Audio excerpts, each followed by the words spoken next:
आरव एक साधारण स्कूल का लड़का था। एक दिन स्कूल से घर लौटते वक्त उसे सड़क किनारे कीचड़ में पड़ी एक अजीब काली पेंसिल दिखाई दी। पेंसिल बहुत पुरानी थी, लेकिन उसकी नोक नीली रोशनी से चमक रही थी। आरव ने जैसे ही उसे उठाया, पेंसिल पर खुद ब खुद शब्द उभर आए, जो बनाओगे वो सच हो जाएगा। आरव पहले हंसा, उसे लगा कोई मजाक है।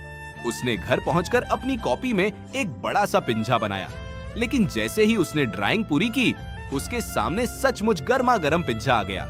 आरव की आंखें फटी रह गईं। अब उसे यकीन हो गया कि पेंसिल जादुई है।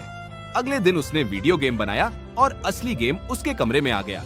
फिर उसने पैसों की गड्डियां बनाई और पूरा कमरा पैसों से भर गया। धीरे धीरे आरव हर चीज बनाने लगा, नई बाइक, महंगे जूते, मोबाइल, सब कुछ। कुछ ही दिनों में आरव बदलने लगा। अब वो स्कूल में दोस्तों को नीचा दिखाने लगा। वो कहता, तुम लोग गरीब हो, मेरे पास सब कुछ है। उसका घमंड हर दिन बढ़ता जा रहा था। एक रात अचानक उसके कमरे की लाइट अपने आप बंद हो गई। खिड़की जोर जोर से हिलने लगी। कमरे में ठंडी हवा भर गई। आरव डर गया। तभी कमरे के अंधेरे कोने से एक लंबा काला साया बाहर आया।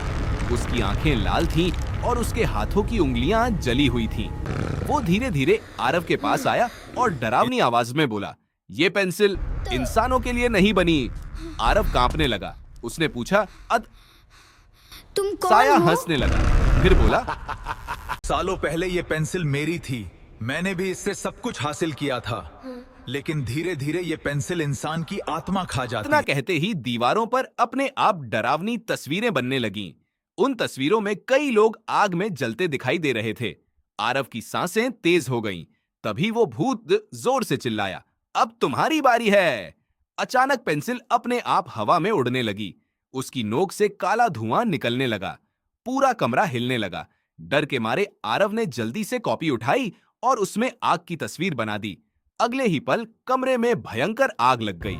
पर्दे जलने लगे, दीवारें काली पड़ गईं और वो जादुई पेंसिल भी आग में जलने लगी। आरव बचने की कोशिश करता रहा, लेकिन कुछ ही सेकंड में पूरा कमरा आग से भर गया। धीरे धीरे आरव की चीखें भी बंद हो गईं। अगली सुबह जब लोग वहां पहुंचे तो पूरा कमरा राख बन चुका था। दीवारों पर काले निशानों से सिर्फ एक लाइन लिखी हुई थी, कुछ चीजें इंसानों के लिए नहीं बनी होती हैं,